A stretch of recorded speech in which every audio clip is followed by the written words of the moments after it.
ഈശോ മിശിഹായെ സ്തുതിയായിരിക്കട്ടെ. പ്രിയപ്പെട്ട സഹോദരങ്ങളെ, കാത്തിരിക്കുന്നവരുടെ പുതിയ എപ്പിസോഡിലേക്ക് മാത്യു അച്ഛനും ഞാൻ നിങ്ങളെ സ്നേഹപൂർവ്വം സ്വാഗതം ചെയ്യുന്നു. പതിപോലെ വിഷയാവതരണമായിട്ട് മാത്യു അച്ഛൻ. ഉമ്മിച്ചേട്ടാ, ഇപ്പം നമുക്ക് നോമ്പ് കാലമാണെന്ന് അറിയാമല്ലോ. ഒരു വ്യക്തിയെ സംബന്ധിച്ചിടത്തോളം അല്ലെങ്കിൽ ഒരു കുടുംബത്തെ സംബന്ധിച്ചിടത്തോളം അവരുടെ വിശ്വാസ ജീവിതം ഏറ്റവും അധികം ബന്ധപ്പെട്ടിരിക്കുന്നത് ഇടവകയിലെ വികാരിയച്ഛനും കൊച്ചച്ഛനുമായിട്ട് അവരുമായിട്ട് ചേർന്നാണ്. അപ്പോൾ അവരുടെ നൽകുന്ന ആനിമേഷൻ പോലെ ഇരിക്കും ഇടവക സമൂഹത്തിൻ്റെ വിശ്വാസ വളർച്ചയും അതുപോലെ തന്നെ നോമ്പാചരണവുമെല്ലാം. ഈ കാലഘട്ടത്തിൽ, ഈ തരുണത്തിൽ, ഈ സാഹചര്യത്തിൽ, ഈ അവസ്ഥയിൽ ഇടവകയിലുള്ള വികാരിയച്ഛന്മാർ, കൊച്ചച്ഛന്മാർ അവർ എന്തൊക്കെ കാര്യങ്ങളാണ് ശ്രദ്ധിക്കേണ്ടത്? കൂടുതലായിട്ട് എങ്ങനെ നമ്മുടെ വിശ്വാസ സമൂഹത്തെ വിശ്വാസത്തിൽ ആഴപ്പെടുത്താമെന്ന് നമുക്കൊന്ന് ചിന്തിച്ചാലോ? അതേക്കുറിച്ച് എന്താണ് വിചാരിൻ്റെ അഭിപ്രായം? ഇക്കാര്യത്തിൽ നമുക്ക് എന്തുമാത്രം അഭിപ്രായം പറയാൻ പറ്റും എന്നതിനെക്കുറിച്ച് എനിക്ക് സംശയമുണ്ട്.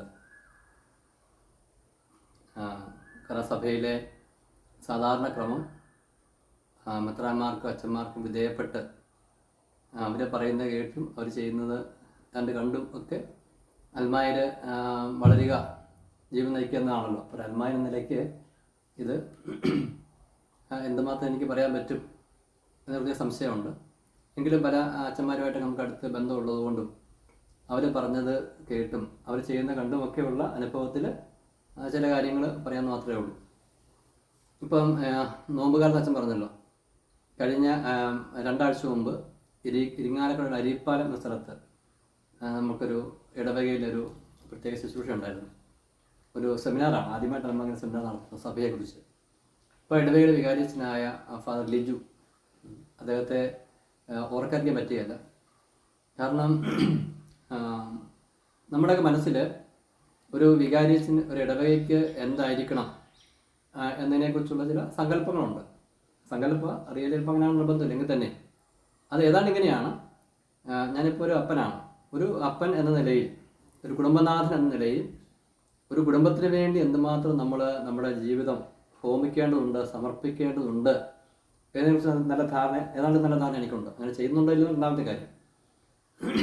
ഒരുപക്ഷെ അതിനേക്കാൾ കൂടുതലാണ് ഒരു വികാരിയച്ഛൻ നിലയിൽ ഒരു വികാരി ഇടവകയ്ക്ക് വേണ്ടി ചെയ്യേണ്ടത്. ഇപ്പം പറഞ്ഞ പോലെ പറയുകയാണെങ്കിൽ നമ്മൾ സാധാരണ ഭാഷയിൽ പറയുന്ന പോലെ ഊണില്ല ഉറക്കമില്ല എന്നൊക്കെ പറയുന്ന പോലെ ഇദ്ദേഹം രാത്രി 12 മണിക്ക് ശേഷം പലപ്പോഴും ഉറങ്ങാൻ പോകുന്നു. അതുപോലെ എന്തെങ്കിലും കാര്യങ്ങൾ, ഇടവക്കാരുടെ കാര്യങ്ങളുണ്ട്. അതിരാവിലെ എഴുന്നേൽക്കേണ്ടി വരുന്നു. ഭക്ഷണം കഴിപ്പ് വളരെ കുറവ്.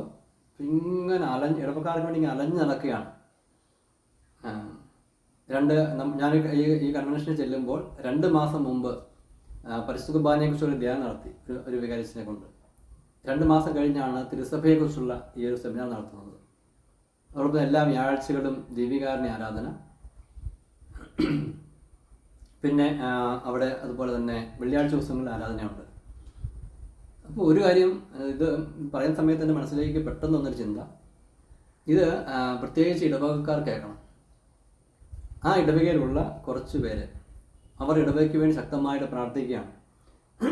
അവരിങ്ങനെ പ്രാർത്ഥിച്ചത്, ഈശോയെ, ദിവ്യകാരുണ്യ ഈശോയെ എടുത്തു വെച്ച് ആരാധിക്കാനുള്ള ഒരു അനുവാദം ഞങ്ങൾക്ക് ഇടവക തരണമേ എന്ന് ഒരു ഗ്രൂപ്പ്, ഒരു കരിസ്മാറ്റിക് ഗ്രൂപ്പ് മറ്റാണ് പ്രാർത്ഥിക്കുകയാണ്.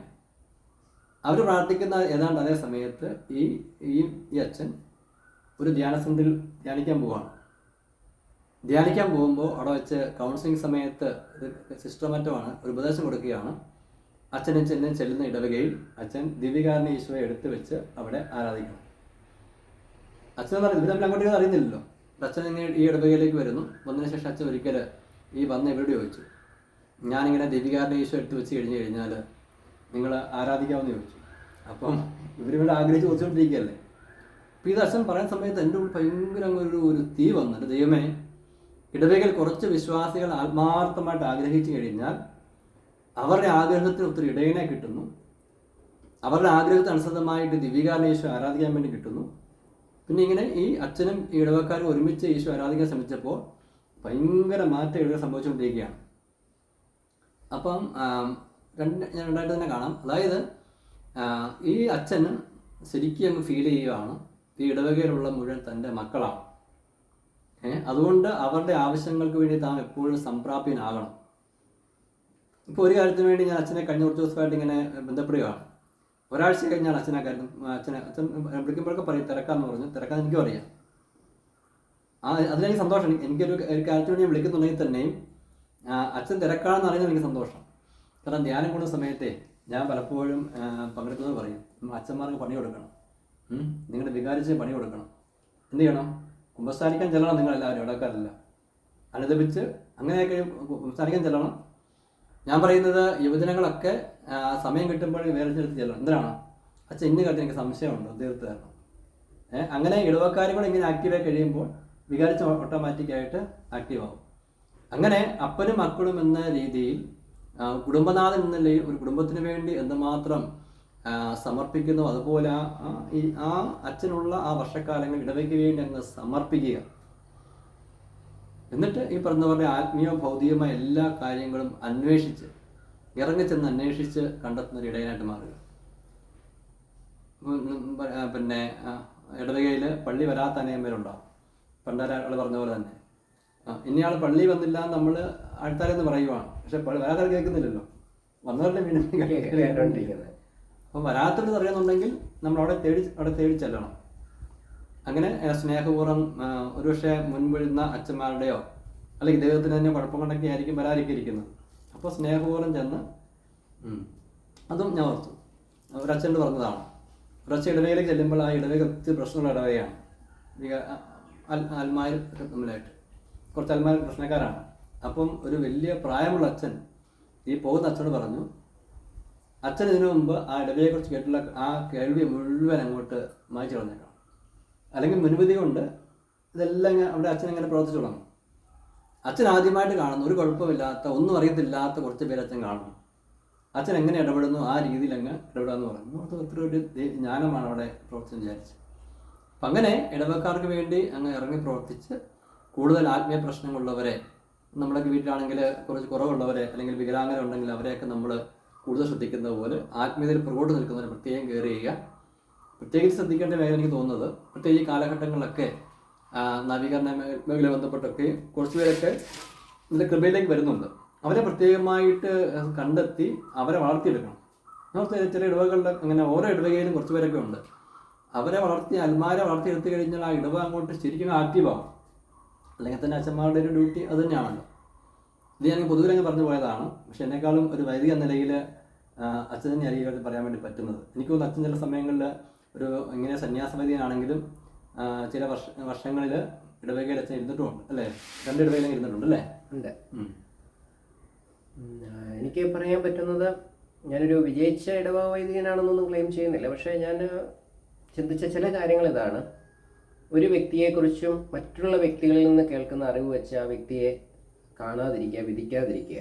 ചിലപ്പം ഇടവകയിൽ പല ടൈപ്പിലുള്ള ആൾക്കാരുണ്ടാവും. അപ്പോൾ ചില വ്യക്തികളെക്കുറിച്ച് എല്ലാതും ഇതും പറയും, വന്ന് പറയുമ്പം അവർ നമ്മുടെ ഇനി ഇങ്ങനെ പറയപ്പെട്ട വ്യക്തിയെ നമ്മുടെ അടുത്തേക്ക് വരുമ്പോൾ നമ്മൾ അറിയാതെ ആ ചിന്ത നമ്മുടെ മനസ്സിലേക്ക് വരും. അപ്പോൾ ഞാൻ എൻ്റെ ആത്മീയ ജീവിതത്തിൽ എന്നും എടുക്കുന്ന ഒരു ചിന്ത ഇതാണ്, ആരെയും ഒരു ലേബൽ വിടാതിരിക്കുക. എത്ര വലിയ പാപിയാണെന്ന് പറഞ്ഞാൽ ഇപ്പം പാപിയാണെങ്കിലും നാളെ അവന് വിശുദ്ധനാകാം. തമ്പുരാൻ ഏത് നിമിഷമാണ് തൊടുന്നതെന്ന് നമുക്കറിയില്ല.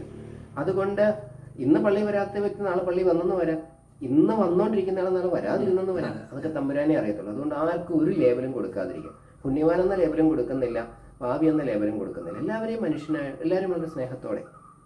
രണ്ടാമതായിട്ട് ഞാൻ ചെയ്തൊരു കാര്യം ഇതാണ്. ഞാൻ ആദ്യമേ തന്നെ അവിടെ ചെന്നപ്പം അവിടുത്തെ ആൾക്കാരോട് ചോദിച്ചത്, ഇതിന് മുമ്പുണ്ടായിരുന്ന അച്ഛൻ എങ്ങനെയുണ്ടായിരുന്നു, അച്ഛൻ എങ്ങനെയാണ് അച്ഛൻ്റെ പ്രവർത്തന രീതി. അവർ പറഞ്ഞു യൂത്തിനെയൊക്കെ ഭയങ്കര കാര്യമായിരുന്നു, സൺഡേ സ്കൂളിൽ കുട്ടികളെ എന്താ പറയുക അച്ഛൻ എപ്പോഴും ചേർത്ത് നിർത്തി അവരുമായിട്ട് നല്ല കമ്പനിയായി, യൂത്തുമായിട്ട് നല്ല കമ്പനിയായിരുന്നു. അപ്പം ഞാൻ വിചാരിച്ചു അച്ഛൻ ചെയ്ത ആ നല്ല കാര്യം ഞാൻ തുടരണം. അന്നേരത്തിനും അത് കഴിഞ്ഞ് കുറച്ച് കഴിഞ്ഞപ്പോൾ ഈ അമ്മമാർ വന്നു പറഞ്ഞു, അച്ഛൻ ഞങ്ങളുടെ മാതൃവേദിയോടൊന്നും അച്ഛന് വലിയ താല്പര്യം ഇല്ലായിരുന്നു. അപ്പോൾ എനിക്കൊരു കാര്യം മനസ്സിലായി, അദ്ദേഹം ചെയ്ത നന്മകളെ ഞാൻ തുടരണം, അദ്ദേഹത്തിന് വന്ന വീഴ്ചകളെ ഞാൻ ഇല്ലാതാക്കണം. അതൊരു സമഗ്രമായ എല്ലാവരെയും ചേർത്ത് പിടിക്കുന്ന, എല്ലാ സംഘടനകളെയും ചേർത്ത് പിടിക്കുന്ന ഒരു മനോഭാവം. അതായത് മുൻവികാരി തുടർന്ന നല്ല കാര്യങ്ങളെ തുടരുക എന്നുള്ളത് എൻ്റെ കടമയാണ്. ഒപ്പം അദ്ദേഹത്തിന് പറ്റാതെ പോയ നല്ല കാര്യങ്ങൾ ഞാൻ തുടങ്ങുകയും വേണം. അങ്ങനെ അതാണ് രണ്ടാമത്തെ കാര്യം. മൂന്നാമതായിട്ട് ഞാൻ ചെയ്ത കാര്യം എന്ന് പറയുന്നത്, സാമ്പത്തികമായ മേഖലയിൽ സാമ്പത്തിക കാര്യങ്ങൾ കൈകാര്യം ചെയ്യുന്നതിൽ യാതൊരു തരത്തിലുമുള്ള ഇടപെടലും ഞാൻ നടത്തുന്നില്ല. അത്തരത്തിലുള്ള ഒരു ആരോപണവും എനിക്കെതിരെ വരാതിരിക്കാനുള്ള പ്രത്യേക ശ്രദ്ധ. അതുപോലെ തന്നെ പള്ളിയുടെ പൈസയാണ്, ആൾക്കാരുടെ പൈസയാണ്, അതൊരു പൈസ പോലും പാഴായി പോകരുത് എന്നുള്ള ചിന്തയിൽ പള്ളിയുടെ ചെറിയ ചെറിയ നിർമ്മാണ പ്രവർത്തനങ്ങൾ എനിക്ക് ചെയ്യാൻ സാധിച്ചിട്ടുണ്ട്. അപ്പോഴും എന്താ പറയുക, മാക്സിമം ലാഭം കിട്ടണമെന്ന രീതിയിൽ ഞാൻ തന്നെ പോയി ഞാനും കൈക്കാരന്മാരും കൂടെ പോയി പലതും അന്വേഷിച്ച് പല കടകൾ കയറി ഇറങ്ങി അതിന് വില ചോദിച്ചിട്ടാണ് ഒരു സാധനം വാങ്ങിച്ചുകൊണ്ടിരുന്നത്. അപ്പോൾ അങ്ങനെ പള്ളിക്ക് സാമ്പത്തിക നഷ്ടം ഒരിക്കലും ഉണ്ടാകരുത് എന്ന് ഞാൻ ചിന്തിച്ചിരുന്നു. പിന്നെ നാലാമതായിട്ട് ഞാൻ ചെയ്തൊരു കാര്യം, അവിടെ 3 കുടുംബങ്ങൾക്ക് നല്ല വീടുകളില്ലായിരുന്നു. അപ്പം ഓരോരുത്തരുടെയും ഭൗതികമായ ആവശ്യങ്ങളൊക്കെ മനസ്സിലാക്കി, ഇതെൻ്റെ പൂരത്തിനായി പോകുമെന്ന് അറിയില്ല, പക്ഷേ ഞാൻ പോയിന്റ് പറയാൻ വേണ്ടി പറയുന്നതേ ഉള്ളൂ. എന്താ പറയുക, പലരോടും അന്ന് ഒരു പള്ളിയുടെ ഇടവക വികാരിയായിട്ട് ഞാൻ ഇരിക്കുന്ന സമയത്ത് വേറൊരു തീർത്ഥാടന പള്ളിയുടെ, ഞങ്ങളുടെ ആശ്രമം ഒരു തീർത്ഥാടന പള്ളിയായിരുന്നു, അതിൻ്റെ റെക്ടറും കൂടെ ഞാനായിരുന്നു. അപ്പോൾ ആശ്രമത്തിൽ ഇങ്ങനെ സംഭാവനകളൊക്കെ ഇടയ്ക്ക് തീർത്ഥാടന പള്ളിയാണ് വരുമായിരുന്നു. അപ്പം അങ്ങനെ വരുന്ന സംഭാവനകളെയൊക്കെ ചേർത്ത് എൻ്റെ ഇടവകയിലെ ചിലരെ സഹായിക്കാനും എനിക്ക് സാധിച്ചു. അതായത് ഭൗതികമായ മേഖലയിൽ ബുദ്ധിമുട്ട് അനുഭവിക്കുന്നവരുടെ കൂടെ അച്ഛൻ നിൽക്കുമ്പോഴാണ് ഭൗതിക സാഹചര്യങ്ങളിൽ ഇടപെട്ട ക്രിസ്തുവിനെ ആൾക്കാർ തിരിച്ചറിയുന്നത്. അതുകൊണ്ട് ഭൗതികമായി കുറവുള്ളവരെ കണ്ടറിഞ്ഞ് ആ മേഖലയിലേക്ക് അച്ഛൻ ഇറങ്ങണം. നമ്മൾ ഇറങ്ങിയാൽ മതി, ബാക്കി തമ്പുരാൻ ചെയ്തോളും. പിന്നെ 5ാമതായിട്ടുള്ളത്, എപ്പോഴും കുമ്പസാരത്തിന് അവൈലബിൾ ആയിരുന്നു. അത് ആരെപ്പോൾ വന്നാലും കുമ്പസാരിപ്പിക്കാനായിട്ട് ഞാൻ അവൈലബിൾ ആയിരുന്നു. ഈ കാര്യങ്ങളൊക്കെയാണ് ഞാൻ ചെയ്തത്. പിന്നെ എൻ്റെ ഭാഗത്ത് നിന്ന് വീഴ്ചകൾ വന്നിട്ടുണ്ടോ എന്ന് ചോദിച്ചാൽ അതുകൊണ്ട് ഞാൻ അത്ര അതോറിറ്റേറ്റീവ് ആയിരുന്നില്ല. എന്ന് പറഞ്ഞാൽ ഒരച്ഛൻ്റെ സീരിയസ്നെസ് ഒന്നും ഇല്ല എന്നൊക്കെയുള്ള പരാതികൾ ചിലരൊക്കെ പറഞ്ഞ് കേട്ടിട്ടുണ്ട്. എനിവേ, ഒരു ഇടവക വികാരി അച്ഛൻ വിചാരിച്ചാൽ, എൻ്റെ അനുഭവത്തിൽ പറയാം, ഒരു ഇടവകയെ നവീകരണത്തിലേക്ക് കൊണ്ടുവരാൻ അച്ഛൻ്റെ പ്രാർത്ഥന മതി. അച്ഛൻ്റെ പ്രാർത്ഥനയും ത്യാഗപൂർണമായ ജീവിതവും മതി.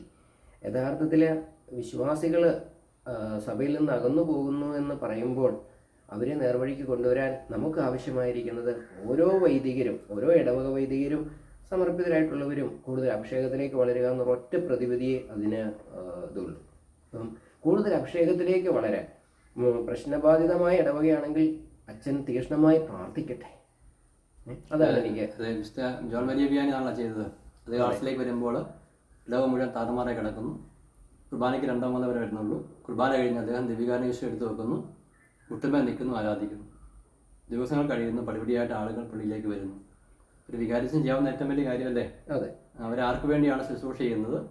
അയാളോട്, ഈശോയോട് കൃത്യമായിട്ട് ഇടവകയുടെ കാര്യങ്ങൾ ഈശോയോട് പറയുക, ശക്തമായ മാധ്യസ്ഥ പ്രാർത്ഥന ഉയർത്തുക. പിന്നെ ഈ അച്ഛന് ഒരു സ്നേഹ ഹൃദയമുള്ള ആളാണെന്ന് ബോധ്യപ്പെടുത്തുക. അവസാനം അച്ഛന് ഇടവകയിൽ നിന്ന് 3 വർഷം കഴിയുമ്പോൾ സ്ഥലം മാറുമ്പോൾ ഇടവകകളിൽ ആരെങ്കിലും വിളിച്ചു പറയണം, കള്ളൻ പോകുന്നു, കള്ളൻ. പണ്ടേ സംഭവം നടന്ന കേട്ടിട്ടുണ്ടായിരിക്കും. മിസ്റ്റർ ഫ്രാൻസിസ് ഡി സാലസ്, അദ്ദേഹം മെത്രാനായിരുന്നല്ലോ. അദ്ദേഹം ഒരു ഇടവകയിൽ സന്ദർശനത്തിന് പോയി. സന്ദർശനം കഴിഞ്ഞ് അദ്ദേഹം വണ്ടി കയറുമ്പോൾ ഒരു വല്യമ്മച്ച് വിളിച്ചു പറഞ്ഞു, കള്ളൻ പോകുന്നു, കള്ളൻ, കള്ളൻ. അപ്പോൾ എല്ലാവർക്കും ടെൻഷനായി. ഒന്ന് മെത്രാൻ, 2 വിശുദ്ധനാണ്. അപ്പോൾ ആരോഗ്യം ചോദിച്ചു, അമ്മച്ചി എന്നാ കണ്ടുകൊണ്ട് എന്നെ എടുത്തുകൊണ്ട് പോയി. അപ്പോൾ അമ്മച്ചി തിരിച്ചു ചോദിച്ചു, മോൻ അറിഞ്ഞില്ലേ? നമ്മളറിയാം, നമ്മുടെ ഹൃദയം കട്ടുകൊണ്ട് പോയത് മോൻ അറിഞ്ഞില്ലേ? അങ്ങനെ ഓരോ വികാരിച്ചന്മാരും ഇടവകയിൽ നിന്ന് മോഷ്ടിച്ചുകൊണ്ട് പോകണം സ്ഥലം വിട്ട് പോകുമ്പോൾ. അതെ, വിശ്വാസികളുടെ ഹൃദയങ്ങളായിരിക്കണം. അച്ഛൻ മാറിക്കഴിയുമ്പോൾ ശരിക്കും അവർക്കൊരു നോവ്, അത്രമാത്രം ഞങ്ങളെ വ്യക്തിപരമായി സ്നേഹിച്ചു. ഓരോ വിശ്വാസിക്കും തോന്നണം, അത്രമാത്രം വ്യക്തിപരമായി എന്നെ സ്നേഹിച്ചു. ഒരു വിഷമം ഞാൻ പറഞ്ഞപ്പോൾ അച്ഛൻ്റെ കൂടെ വേദനിച്ചു. എനിക്ക് വേണ്ടി അച്ഛൻ പ്രാർത്ഥന ഓഫർ ചെയ്തു, പ്രാർത്ഥിച്ചു. ഒരു സഹായം ആവശ്യം എന്ന് കഴിഞ്ഞപ്പോൾ അച്ഛൻ സഹായം ചെയ്യാൻ ശ്രമിച്ചു. ഇല്ലാത്തപ്പോൾ നിസ്സഹായമായിട്ട് മുഖഭാഗത്തോടെ അത് കൈമലർത്തി. എനിക്കത് മതിയായിരുന്നു. അങ്ങനെ നമ്മൾ അച്ഛൻ നമ്മളെ സ്നേഹിച്ചതിൻ്റെ, നമുക്ക് വേണ്ടി സ്നേഹിക്കാൻ ശ്രമിച്ചതിൻ്റെ മുദ്രകൾ വിശ്വാസികളിലെ ഇട്ടിട്ട് അച്ഛൻ സ്ഥലം മാറി പോയി കഴിഞ്ഞ് കഴിഞ്ഞാൽ അച്ഛൻ വിജയിച്ചു എന്നാണ് എനിക്ക് അതാണ് പറയാൻ വേണ്ടി തോന്നുന്നത്. അപ്പം തീർച്ചയായിട്ടും ഒരു വൈദികൻ എന്ന നിലയിൽ ഈ പറഞ്ഞ കാര്യങ്ങളെല്ലാം എനിക്കും ആപ്ലിക്കബിൾ ആണ്. നമുക്ക് ഏതായാലും നമ്മുടെ ഇടവക അച്ഛന് വേണ്ടി ഒരു നിമിഷം ഒന്ന് പ്രാർത്ഥിക്കാൻ, മനസ്സിലൊന്ന് ഓർമ്മിക്കാം അച്ഛനെ. ഈ വചന ശുശ്രൂഷ കേൾക്കുന്ന എല്ലാവരും ഈ ശുശ്രൂഷ കേട്ടിരിക്കുമ്പോൾ അവരുടെ ഇടവകയിലെ അച്ഛന്മാരെ ഓർമ്മിക്കുക, ഒരു നിമിഷം അവർക്ക് വേണ്ടി പ്രാർത്ഥിക്കുക. നമുക്ക് ആശീർവാദം സ്വീകരിക്കാം. നമ്മുടെ കർത്താവ് ഈശോമിശിഹായുടെ കൃപയും പിതാവായ ദൈവത്തിൻ്റെ സ്നേഹവും പരിശുദ്ധാത്മാവിൻ്റെ സഹവാസവും നിങ്ങളെല്ലാവരോടും കൂടി ഉണ്ടായിരിക്കട്ടെ, ഇപ്പോഴും എപ്പോഴും എന്നേക്കും. ആമേൻ. ഈശോമിശിഹായെ സ്തുതിയായിരിക്കട്ടെ. സംശയം